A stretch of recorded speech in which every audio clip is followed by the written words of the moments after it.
Գլոբալ խարդախության արդյունաբերություն է գործել այս պատերի ներսում։ Ամեն տարի այստեղ Կամբոջայում միլիարդավոր դոլարներ են գողացվում։ Կեղծ ինքնություններ օգտագործելով աշխարհի տարբեր մարդկանց ներքաշում են հարաբերության մեջ, ապա համոզում ներդրումներ կատարել առցանց։ Էկրանների հետևում շատերը Ինդոնեզիայից են։ Նրանք ասում են, որ իրենք էլ են զոհ, ենթարկվել են թրաֆիքինգի, ծեծի եւ ստիպել են խաբել անծանոթներին։ Այժմ Կամբոջան խստացնում է պայքարը։ Հարյուրավոր կենտրոններ ենթարկվել են խուզարկության, հազարավոր մարդիկ ազատվել են թրաֆիքինգից։ Հսկայական հանցավոր ցանցը ճնշումների տակ է։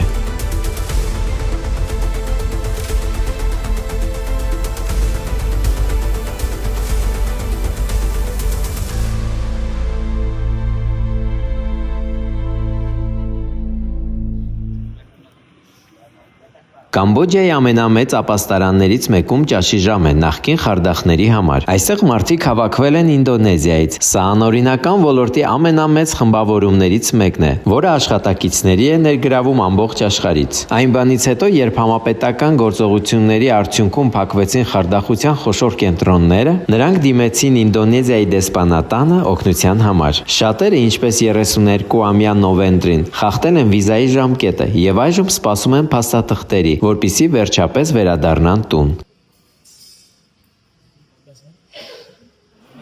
Ես այստեղ եմ արդեն 1 շաբաթ եւ 1 ամիս։ Նովենտրին 1 տարի առաջ է եկել եւ հասկացել, որ ստիպված է աշխատել Կամբոջայի խարդախության կենտրոնում։ Մենք օգտագործում ենք միայն նրա անունը, անձը պաշտպանելու համար։ Երբ մենք չէինք կատարում առաջադրանքը, մեզ կարող էին ֆիզիկական պատժի ենթարկել։ Ինձ տարան բունկեր, կապեցին ձեռքերս։ 3 օր ինձ ընդհանրապես սնունդ չտվեցին։ 3 օր ես այնտեղ էի քնում։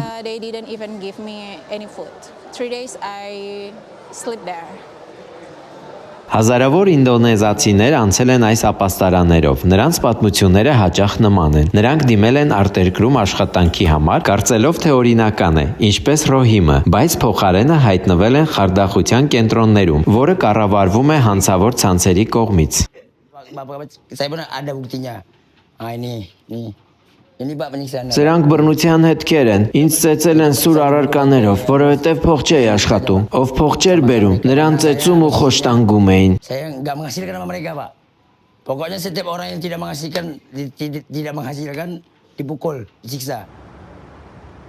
Ռոհիմն ու Նովենտրին նախկինում աշխատել են այսպիսի մեծ բնակելի համալիրներում։ Խարդախության կենտրոնները տարածված են Կամբոջայի տարբեր կողմերում, հաճախ թաքնված հատուկ տնտեսական գոտիներում եւ խիստ հսկվող։ Վերջին ամիսներին Կամբոջայի իշխանությունները հայտարարել են, որ խուզարկել են կասկածելի հարյուրավոր հասցեներ եւ փակել են մոտ 200 նման կենտրոն մայրաքաղաք Պնոմ Պենում։ Այս կենտրոններում աշխատողները վերապատրաստվում էին տարբեր խարդախություններ կատարելու համար։ Շատերը կենտրոնանում էին այսպես կոչված ռոմանտիկ կամ ներդրումային սխեմաների վրա։ Զոհերին սկզբում հուզական մթնոլորտի մեջ գցելով, հետո համոզելով գումար փոխանցել։ Նովենտին եւ նրա ընկեր Սալմանը բացատրում են ինչպես է դա աշխատում։ Կեղծ առցանց ինքնություններ ստեղծելու խիստ մանրամասն հրահանգներ են տրված։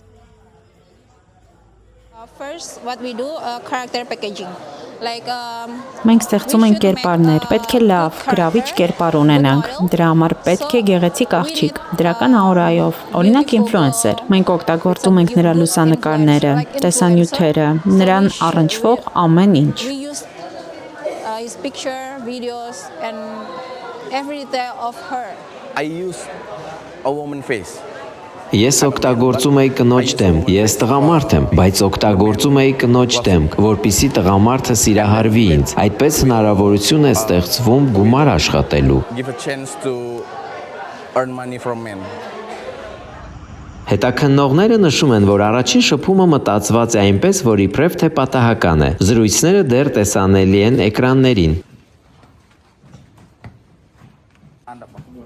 Կներեք, սա է Փարիզի տուրիստական գործակալության համարը։ Սա է Նորվեգիայում թարգմանչի համարը։ Զոհերը հիմնականում միայնակ գործարարներ կամ թոշակառուներ են։ Նրանց աստիճանաբար ներգրավում են ներդրումների մեջ կեղծ կրիպտոարժույթների կամ թրենդային հարթակների միջոցով, որը իրական է թվում, ասում է Jason Tower-ը, Բանգկոկում գործող Միացյալ Նահանգների խաղաղության ինստիտուտից, որը ուսումնասիրում է Հարավային Ասիայում կազմակերպված հանցավոր ցանցերը։ Այստեղ տեսնում ենք այս կեղծ առևտրային հարթակներից մեկը, որը խարդախներն օգտագործում են ողջ աշխարհի բնակիչների գումար գողանալու համար։ Կարող եք տեսնել թիրախները՝ անգլիախոս երկրներ, Ճապոնիա, Կորեա, չինախոս երկրներ, Իսպանիա, Գերմանիա։ Այս խարդախություններով նրանք թիրախավորում են ամբողջ աշխարհը։ Կամբոջայի համար շատ բան է վտանգված։ Երկիրը փորձում է պաշտպանել իր հեղինակությունը որպես մշակութային զբոսաշրջության ուղղություն, եւ շատ քաղաքացիներ կարծում են, որ պետությունը դարձել է հանցավոր ցանցերի պատանդ։ Խարդախության արդյունաբերությունը հսկայական է։ Տարեկան մոտ 40-50 միլիարդ դոլար Կամբոջայում, միայն Մարում եւ Լաոսում։ Վարչապետ Հուն Մանտիի կառավարությունը խոստացել է վերացնել այն, եւ ամիսների ընթացքում խնդիրն արմատապես լուծելու հավակնոտ ծրագիր է մշակել։ The scam network, now we call the black. Խարդախության ցանցը կամ այսպես կոչված սև տնտեսությունը ոչնչացնում է մեր ազնիվ տնտեսությունը։ Վատ համբավ է ստեղծում Կամբոջայի համար, վնասում է զբոսաշրջությունն ու ներդրումները։ Այդ պատճառով մենք պետք է մաքրենք սա, որպիսի իրական տնտեսական գործունեությունը զարգանա։ The real economic activities can be promoted. Նախկին Խարդախ Ագուսը, որը չի ցանկանում հայտնել իր իրական անունը, կասկածներ ունի։ Նա թրաֆիկինգից ազատվել է վերջին գործողությունների ընթացքում, բայց չի հավատում, որ այդ արդյունաբերությունը շուտով կվերանա։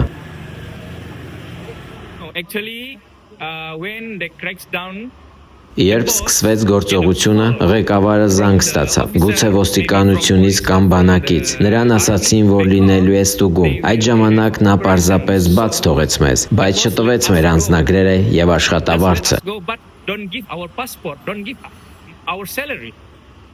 Ագուսն ասում է, որ գիտի բազմաթիվ խարդախների, որոնք մեկ գիշերում տեղափոխվել են այլ վայր եւ շարունակել աշխատանքը։ Փորձագետները նշում են, որ Կամբոջայի իշխանությունների առջևում երկար ճանապարհ կա։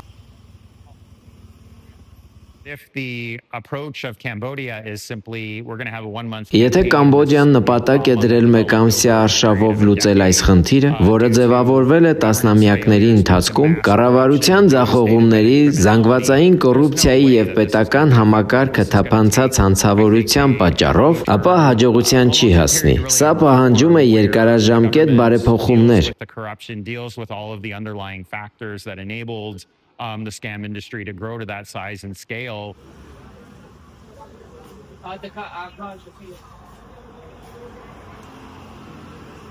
Ինդոնեզիայի իշխանությունների համար այժմ գլխավոր խնդիրն իրենց քաղաքացիների տեղափոխումն է։ Շատերի վիզայի ժամկետը լրացել է։ Սպասում են դեսպանատան մոտ փաստաթղթերի, առանց տուգանքների տուն վերադառնալու համար։ Ցուցակներից պարզ է դառնում, թե ովքեր կարող են նստել ինքնաթիռ։ Մեկ այլ խնդիր է հասկանալ, թե ով է զոհ եւ ով է գիտակցաբար մասնակցել խարդախությանը։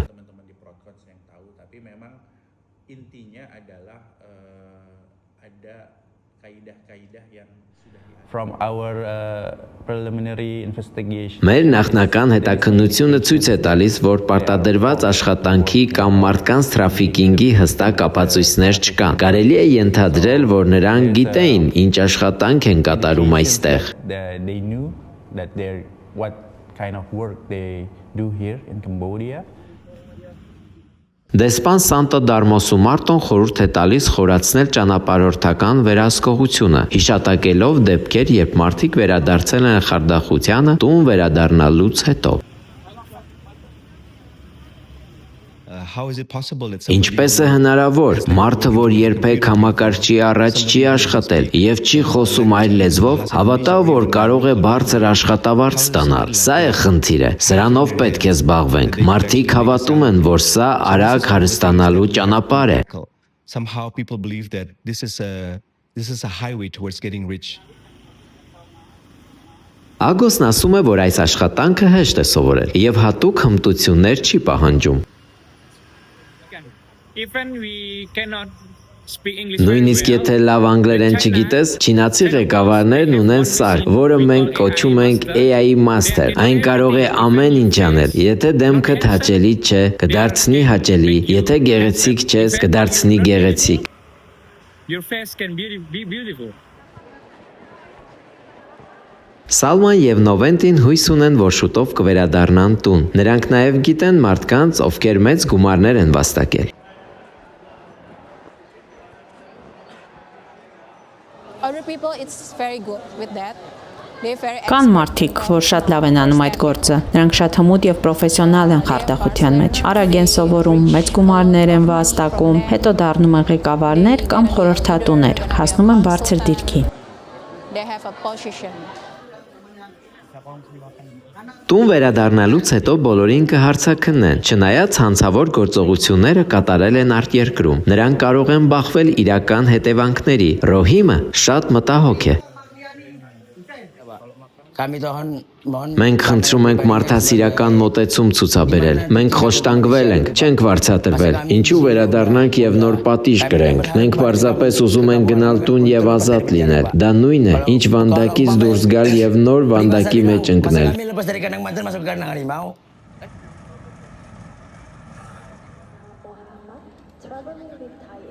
Կամբոջայի կառավարությունը հայտարարում է, որ վերջին ամիսներին ավելի քան 210,000 օտարերկրացի է լքել երկիրը եւ վերադարձել հայրենիք։ Սակայն դիտորդները նշում են, որ նոր հավաքագրվածներ են շարունակում գալ։ Փորձագետների կարծիքով միայն ստորին մակարդակի աշխատակիցներին թիրախավորելով չի լուծվի խնդիրը։ Անհրաժեշտ է միջազգային համագործակցություն։